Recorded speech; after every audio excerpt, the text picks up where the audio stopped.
Don't get too big for your boots just because you're part-time. What are you misunderstanding? Since being assigned to the subsidiary, I've become the target of an unreasonable employee. They always find a way to get involved and use me to their advantage. Taking advantage of the chronosim at the headquarters, this unreasonable employee does whatever they please. But the moment arrives when their chronocism vanishes, offering me a chance to turn the tables from a disadvantaged position. What happens to the unreasonable employee who finally faces the consequences of his actions? I am Chelsea, 42 years old. With my 2 kids grown up enough to take care of themselves, I decided to rejoin the company I used to work for. Now I'm an employee at the headquarters. One day, I was assigned by my boss to go to a subsidiary as a trainer. I had experience leading juniors and managing team members, but this was my first time going to a subsidiary, and I was quite nervous. However, I was determined to do my best, knowing the responsibility was entrusted to me. On my first day at the subsidiary, I was shown around, and the place was bustling with activity. When I approached what seemed to be a senior manager, he said, "Oh, are you the new person? Sorry, but we're swamped right now, so just a quick hello will do." And he directed another employee to greet me. It seemed there was another new person besides me, and we greeted together. "What? No one told me about anyone new coming." But then, a somewhat angry man blurted out. This man was the unreasonable employee, Jake. Jake, around 50 years old, seemed like a long-time employee. He was self-centered, doing whatever he pleased without regard for others, and short-tempered, making him unpopular. His disheveled hair, crooked tie, and worn-out suit and shoes made me wonder how he managed in sales. "Nice to meet you. I'm Chelsea." I reintroduced myself, and everyone but Jake responded. Jake was in sales, often away from the office, which probably explained why he hadn't heard about me. His lack of knowledge might also be due to his disconnection from part-time administrative staff and trainers. "Oh, another half-baked hire? Women like you always have to prove your worth at home or work. Well, good luck," Jake rudely remarked.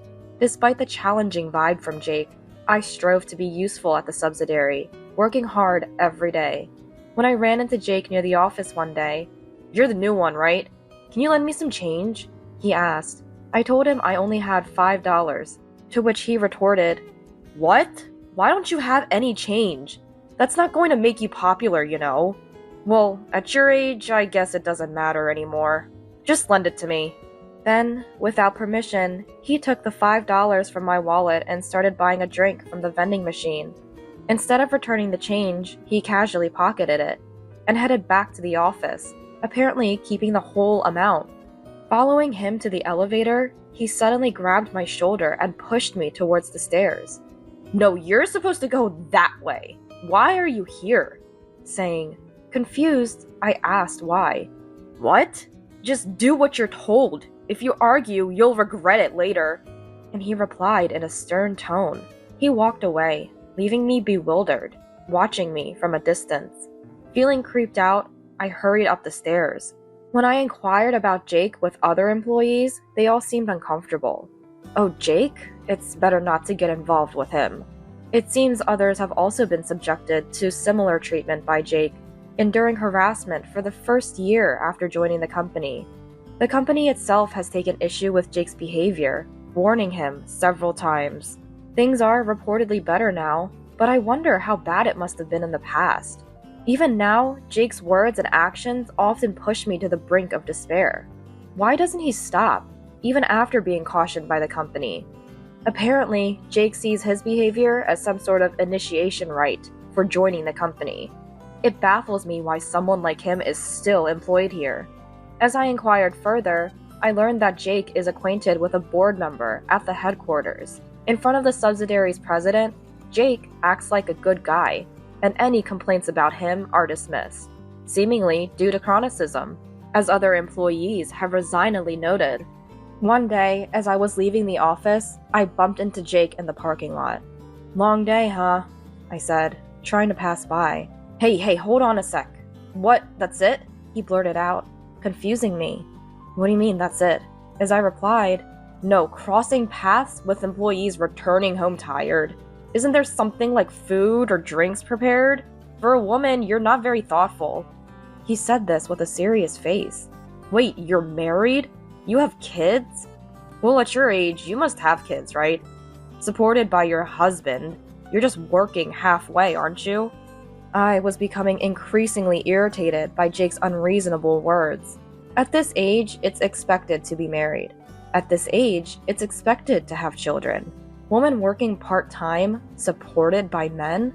Part-time jobs are also respectable work.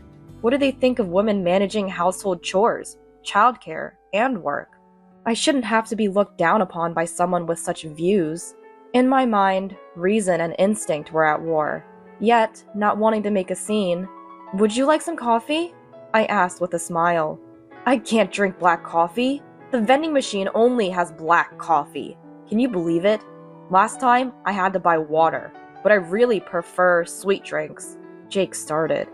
"Oh right, you should start picking these up from the convenience store for me from tomorrow," he said, and I was about to object that it wasn't my job. But Jake hurried off to work, saying he was busy. The next day, Jake seemed busy and left the company before the morning assembly. As an outside salesperson, Jake was rarely in the office. When he returned, it was usually after I had left for the day, so I was relieved to have less interaction with him. On a rare day Jake was in the office, I pointed out something that had been bothering me. His unkempt appearance. Whether he was unaware or simply didn't care, either way, it was unacceptable for a salesperson. "Excuse me, that's coming undone," I mentioned subtly. "What? Wearing something worn is a badge of how hard I work. It's intentional. Looks like I'm busy, right?" He was so mistaken. Personal freedom aside, salespeople should maintain a neat appearance for better work impression.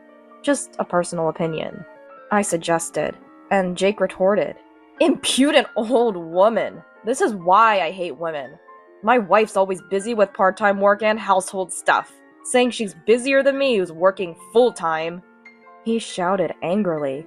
His words took me aback, not just for the rudeness, but also because Jake was actually older than me. Following that incident, Jake became even harsher towards me. Then one day, during a morning assembly, an incident occurred. "Does anyone have any announcements?" asked the boss to everyone. I raised my hand and said I had a matter to discuss. "Having worked here for a month, I've noticed several inefficiencies in employee training." As I started, Jake from behind exclaimed, "What?" As I turned around, he slapped me across the face with a loud smack. "Don't you dare act high and mighty as a part-timer! Ugh, what are you thinking?" Jake shouted, spitting with excitement. I was stunned, as were the other employees. Hey, what are you doing?" shouted the boss, approaching Jake. "Are you out of your mind?" He confronted Jake.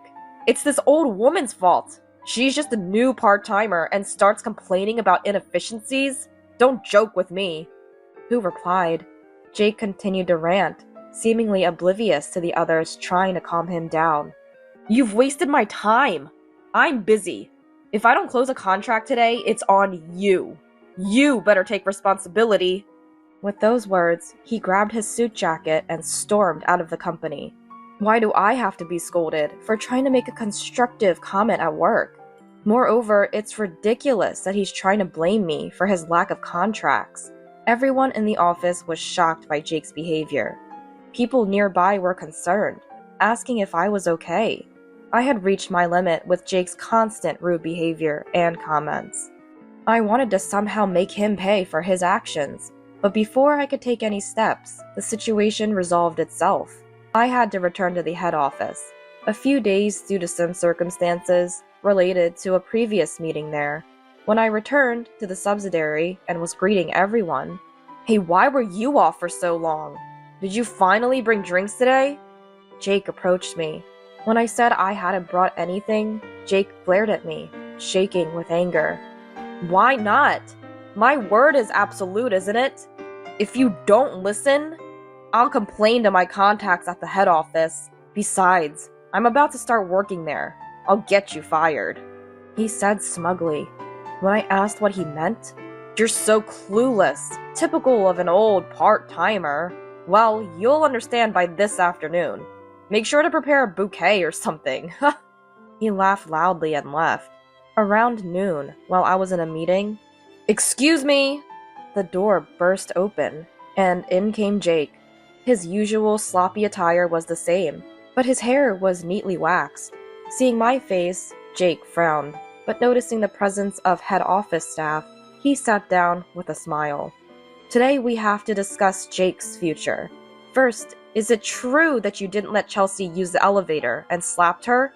Jake's smile turned to a blank stare, surprised by the turn of the conversation. "What? I thought this was about my transfer to the head office." He seemed confused.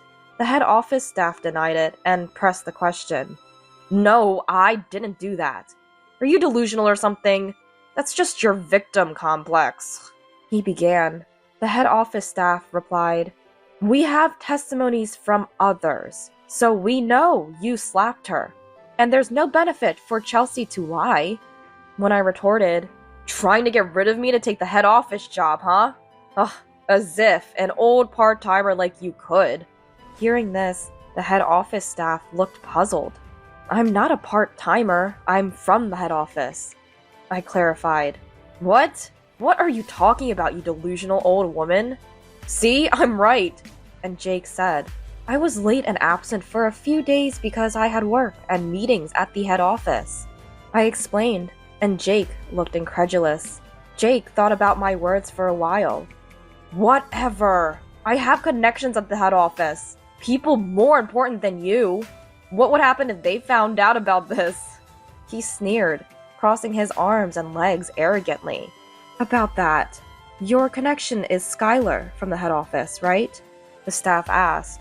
"Yeah, he's an executive at the head office. Once he hears about this, you'll all be fired," he replied confidently. "Skylar has been dismissed for embezzlement and is currently negotiating through lawyers.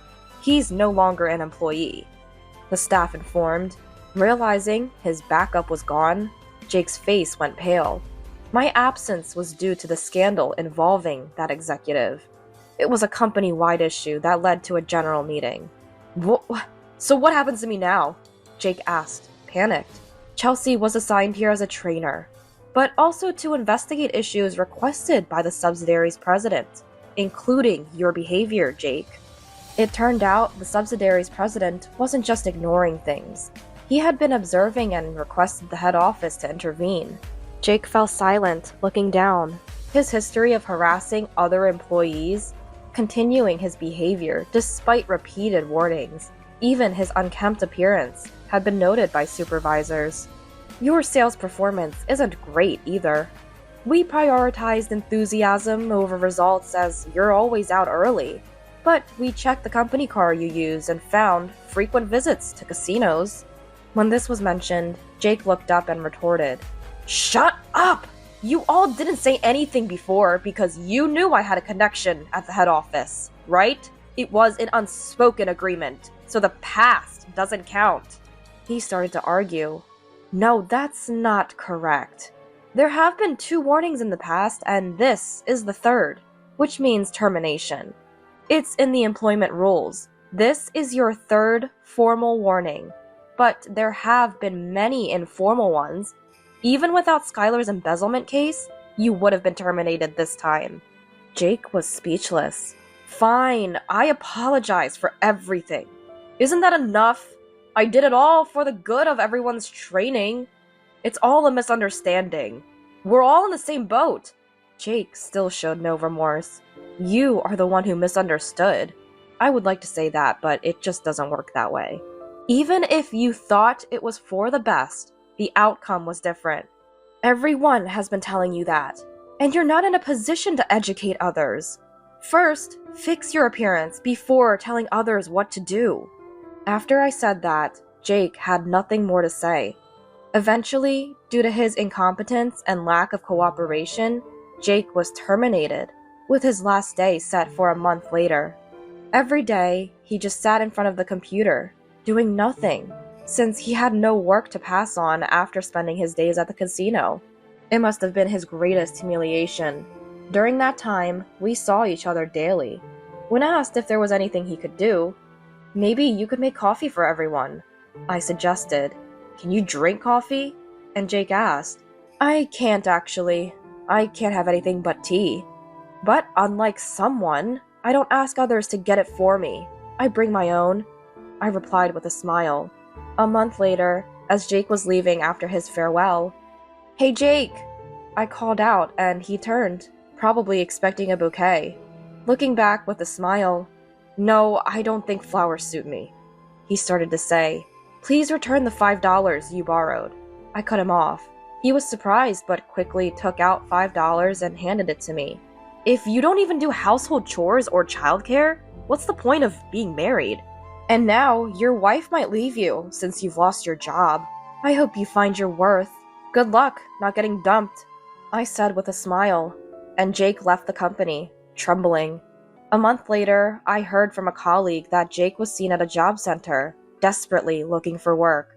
Apparently, finding a good job was difficult due to his termination reason. There were rumors that his wife left him, but the truth about someone no longer at the company was hard to verify. After fulfilling my training role for a few months, I returned to the head office. My time at the subsidiary was comfortable and friendly, and it was sad to leave them. But I looked forward to my original role at the head office. Back at the head office, I applied my experience from the subsidiary and reflected that, in a way, the Jake incident was a good learning experience. I can only hope Jake learned something from it too.